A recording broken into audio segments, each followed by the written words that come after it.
Welcome back to the Elevate With Us podcast. If you're new here, please be sure to like and share and comment. And even if you're not new here and you've been watching and you haven't done that, please do the same. I am so excited to welcome back the founder and owner of Align Money Mastery, Bruce Breedlove. He's been here before. If you haven't seen his other talks with us, please tune in. He is amazing. His story is amazing. And what he's done with his life is absolutely remarkable. So Bruce, thank you so much for coming back. The third time. Third time. This is the three-peat. Oh my God, I love that. You're my only three-peat. The only three-peat. The only three-peat. You remember that? Yeah.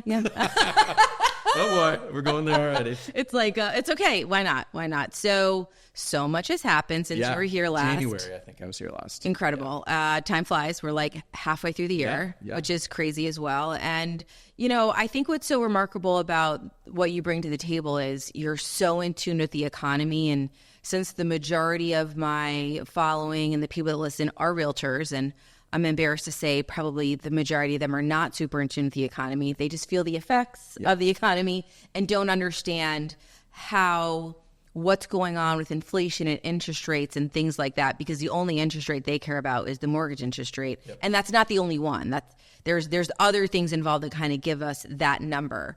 So can you kind of give us a little synopsis of kind of what's going on with all those? I gave you a lot of things, but all those things. Yeah. So again, a lot has happened. Last time we were here was January, and we were really, my messaging then was how to win with money in 2024. Right. And it's not really unique to 2024. You do that stuff any year. Sure. Successful. Right. And that's really the secret behind is like, paying off debt, saving up an emergency fund, decreasing expenses and making more works any year. Yeah. But the real reason why it's really germane to now is, last quarter, the quarter 3 and 4 of 2023 really killed the normal consumer, especially real estate agents. Mm-hmm. So that was my messaging. So we were really making predictions on what the year was going to look like. Now 2 quarters have gone by, and I actually looked back before this. We were really close. Yeah. So, because if you remember just before that episode, December had happened and the Federal Reserve came out and said, oh, inflation's looking good. And then the 10-year treasury rate fell like 1.5 in a couple days. Yep.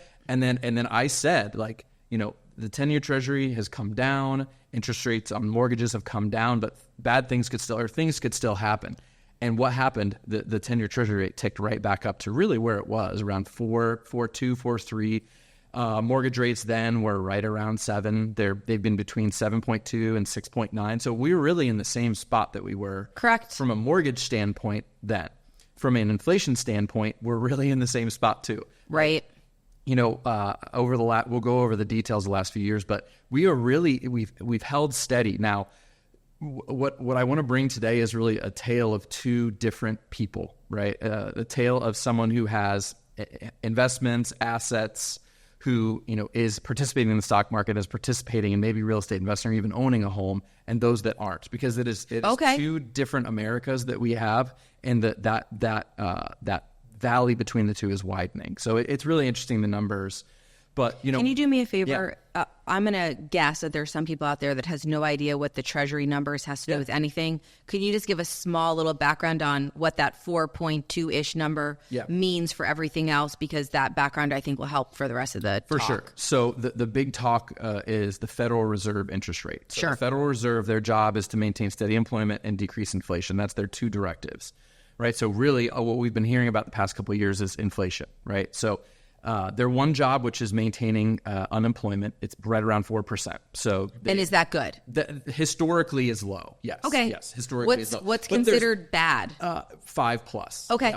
Once it hits 5+, in 2020, obviously it spiked because everything was closed, right? So, but there are some questions about the jobs numbers and the employment rate and all that, and we'll get into that. Ooh, I can't wait. And so I'm answering your question, it's okay. With the story of what the Federal Reserve has been doing. Right. So the Federal Reserve has systematically increased the central bank rate up to 5.25 to 5.5 to fight inflation. Now, that has been working because inflation in 2021 was 7%. In 2022, it was 6.5%, then 3.4, then 3.3. So it is decreasing. Oh, wow. We'll get into that. Okay. But it doesn't mean prices are going backwards. It just means they're getting worse slower. Okay, so we'll get into that. Okay. So I feel that in my bones. Federal Reserve interest rate has been the same since last July. So almost 12 full months of 5.25 to 5.5%. Now, the 10-year Treasury rate is what actually determines mortgage rates. So the 10-year Treasury rate is forward-looking. So they are correlated, but not necessarily the same, right? So the 10-year Treasury is right around 4.1, 4.2. And generally, mortgage interest rates are 3% above that. Right, they're plus 3. Yeah, so that's what's called the prime rate. Yep. So that's banks can borrow at 4.1 or 4.2%. They borrow money and then they lend it out in mortgages and make a spread of about 2.5 to 3%. So right now, the 10-year Treasury is 4 to 4.1, and the national mortgage rate is about 6.9. Yeah. Okay, and it's been really like up and down. Yeah, you'll see like there'll be a day it like spikes up. There might be a day it like spikes down, like 6.875 for a day, and then goes back up to 7.2, and it kind of dances in that like 0.5 range. Yep. And so really, my point here is since January, nothing has really changed. It's been very consistent. But what also has changed is that we've had 6 more months of increasing costs to consumers. So it was already the most expensive time to buy a home since 1984, and now the consumer is more squeezed than they were 6 months ago, right? Yeah. So let's dig into inflation, right? So again, I went over the numbers quickly, but we'll go over them a little slower because the numbers are eye-popping when you actually understand what they mean. Got it. So between 2020 and 2021, the inflation rate was 7%. That means for every $100 that something cost, in 1 year, it now costs $107, okay? Right. So then another year goes by, and then the inflation rate's 6.5%. So it compounds, though, is the thing. That's the thing. That's what people don't understand. I agree with you, and what's so funny is I've been focusing on this whole compounding idea for the last couple of weeks in my brain with a couple of other things, and I'm so glad you're going over that because there hasn't been anything I have found that explained that it compounded. So really, from 2020 to today, it's not that it's gone up 3.5%. I don't know what the data is, but it sounds like it's like probably 15 or 20%. So it's year after year between 2020 and now, it's 7, 6.5, 3.4, and 3.3. So if you do that math, the compounding effect of that is 21.7%. 21 points. So we'll just say 22. It sounds horrible. 22% so for inflation. For every $100 you had, it's that $100 is now worth 88, right? Yes. Or actually 78. Sorry, my math is off. It's early. It's okay. It is. So for every $100 you had, it's now worth 78, right? And then for every $100 something cost, it now costs $122. So and those are inverse. I mean, those are the same, right? It's not both of those things. It's either. It's not the spread, right? But darn, the spread, listen, that's super damaging. It's super, super bad. So I, watch the news very rarely, every now and again, just for background noise. And they have a lot of information on there about how people focus on groceries, right? Because you have to eat. It doesn't matter who you are and what you're doing. Eating is essential. And if you have a couple of kids and whatever, they talk about how, whatever you were buying for groceries that cost you about $75, it's about $120, $125. And you compound that every week. Because you got to eat every week. Over time, you're talking about, what do they say? It's about $1,000 extra a month for the average family to live. So about $12,000 extra. And from what I understand, incomes aren't supporting that. Yep.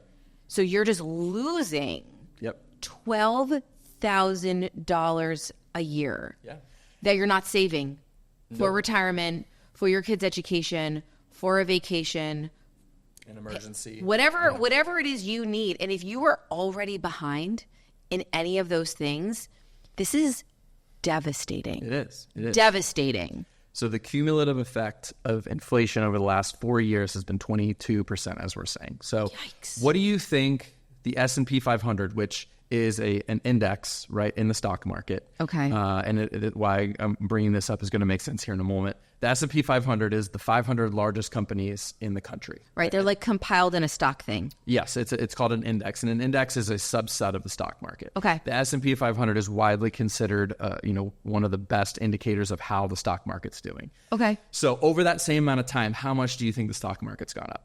I feel like it's a trick question, so I got to pick a bigger number. Okay. I'm going to say 27%. 67%. What? Yes. That's 3 times. Yes. So 67%. So I'm pretty smart. So you basically just told me that if you'd invested money in there, you would have tripled your money. Ish. Well, it would be 60% more than it was. Than it so was. $100,000 in January of 2020 would now be worth $160,000. Wow. If you had just done nothing except leave it in the S&P just 500. like dump it in there, set it and forget it like a crock pot. Yep.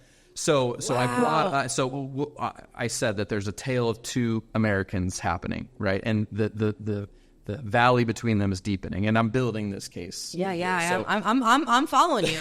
I feel there's an economic divide. There is, and so some other stuff. Buy now, pay later usage is at the highest rate it's been in 4 years. So people are financing things like not just clothes and purses, but groceries and everyday items. They're splitting those single purchases into 4+ right, because they give you like 0% interest for like 4 months or 2 months.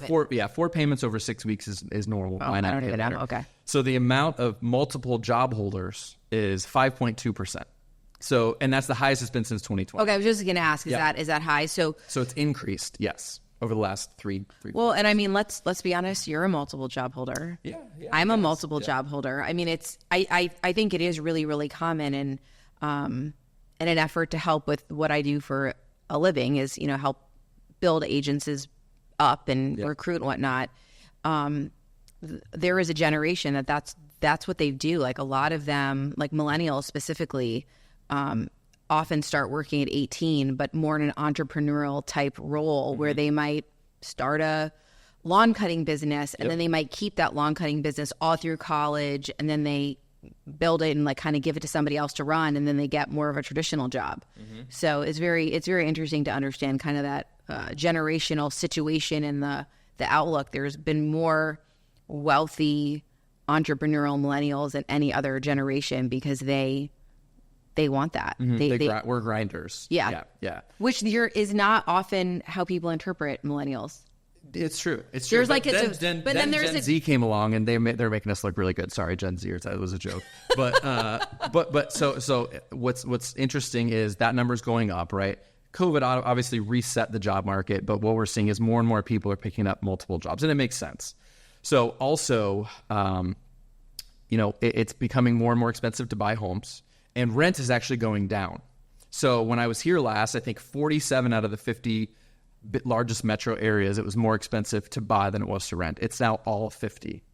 So it has become more, and part of this is because rent has actually decreased this year across the country, and it is now more expensive in all of the 50 largest metro areas to buy than it is to rent. In fact, it's 37% more expensive to buy than it is to rent, and that's not including when your water heater breaks, if you have to replace your roof. It's just looking at the price to own versus the price to rent the same home. And in some places like Seattle, it's 125% more. So this is averaged over the whole country. And obviously, individual metro areas are going to be different numbers, but it's 37% across the country. So there's an affordability crisis. But what has housing done, right? And I'm going to tie a bow around all this. I'm so excited. So housing has gone up around between 20 and 30% based on where you look. In like the last 4 years? Yes, in that same time period. So but the point is, inflation obviously is out of control. It's been out of control. And just, if you just watch the news and don't quite understand how inflation works, they say inflation's going down, but still year over year, we're up 3.3%. Inflation, right? So it's not like it's going backwards. Prices don't go backwards. They're just getting worse, slower, right? That's so incredible, like to understand that, because I think that, if you talk to random people, some people think the economy is good, which is really scary because I do not feel like it's good. Yeah. And that is the exact thing they say is, well, didn't you hear inflation is down? And I've never understood how to explain to them that it is not. I could just feel it when I go to the store. I my grocery, I've got these teenage boys. Yeah. They eat tons of food.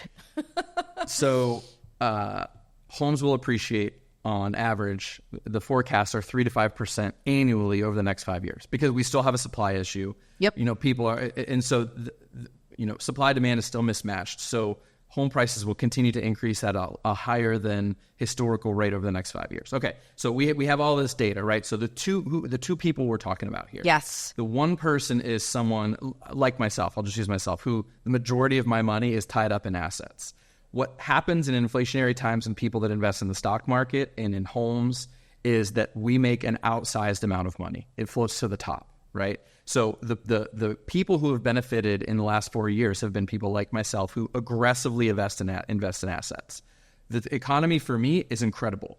The S&P 500 is up 12% since the beginning of this year only. So in 6 months, I have $12 more for every $100 that I had invested. Sure. So the person that invests in assets aggressively and keeps their money in things that go up in value is killing it. In fact, the stock market is at the highest point in history right now. Right now, as we sit, yes. That's incredible. But so that's one person. The other person is someone who doesn't invest in assets, who makes a paycheck, who spends that paycheck on things that go down in value or consumable things, clothes, purses, food, travel, etc. Not demonizing those things. My point is those things don't go up in value. And in times when things are starting to cost more, it takes more of those dollars to buy the same amount of stuff. Right. So the person here is spinning their wheels, and and like you said, sort of at the top of this, people don't look at the economy and say, hey, what's going on? They just feel it. Yep. So this person is even more crunched than they were when I was here in January, and even more crunched than they were when I was here in October or September, wherever it was.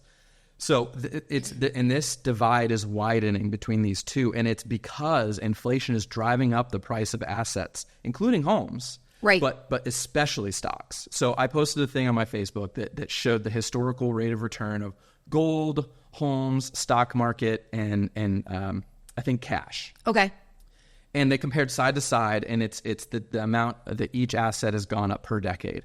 Stocks have won every single decade since 1920 except one, right? Sure. Except the 30s. Yeah, it was like the 20s or 30s. Yeah. But my point is, and really I wanted to bring this to your audience because they are the majority real estate agents, realtors, people who are real estate enthusiasts in a lot of ways. And what I see, and especially coaching realtors about their money, is that they're hyper fixated on real estate is the only way to build wealth. I'm going to invest in real estate. I find people contorting themselves into shapes that are unspeakable to try to make real estate investing make sense. Had you invested in a house at the first of this year, and I know it's a sort of not a great time period, but you would be stagnated, whereas if you would invest in the S&P 500, it's 12% up. Right. And the same thing happened in last year. The S&P was up 27% in 2023. So my point here is that, if you are not, the best day to start investing was yesterday, but today works too. Mm-hmm. And so, start diversifying out of real estate and taking the leap to try to learn how to invest in the market. Because if we have these inflationary times that are still sticky and, inflation's between 2 and 3 and 4% the next couple of years, you're going to benefit.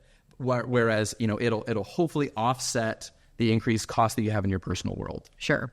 So number one, if someone's looking to follow you on Facebook or your social media channels, because you have a couple, where will they find you? So on Instagram, that real Bruce Lee. I mean, we have an Aligned Money Mastery page, but that's just, we don't post on that too much. Okay. My personal page on Facebook and Instagram and TikTok, actually. TikTok's been going crazy. I know, you've been telling me about that, which is really cool for you. I'm so happy that it's going well. We can talk about it.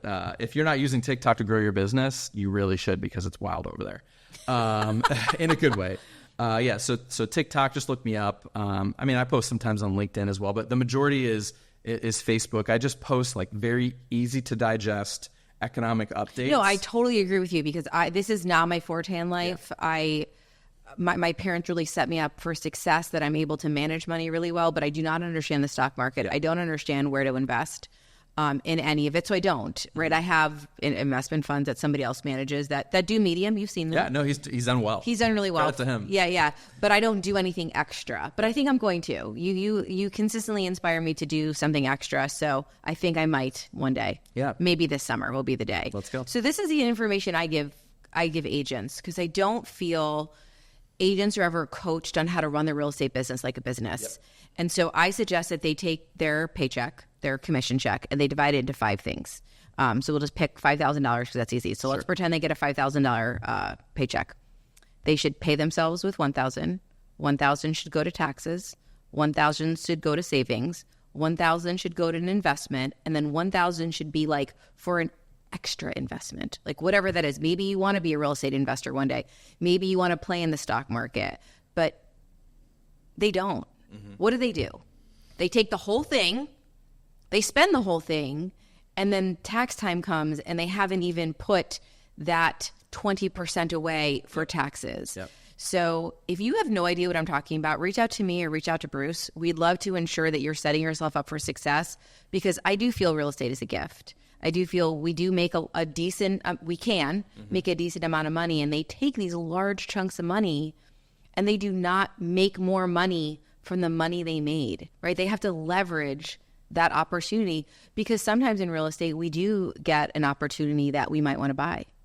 Yeah. And if you've never put any money away, you can't buy it. Yeah. You should really be entering every home you're showing and saying, why wouldn't I buy this house? Stay tuned for part 2 of this Elevate With Us podcast.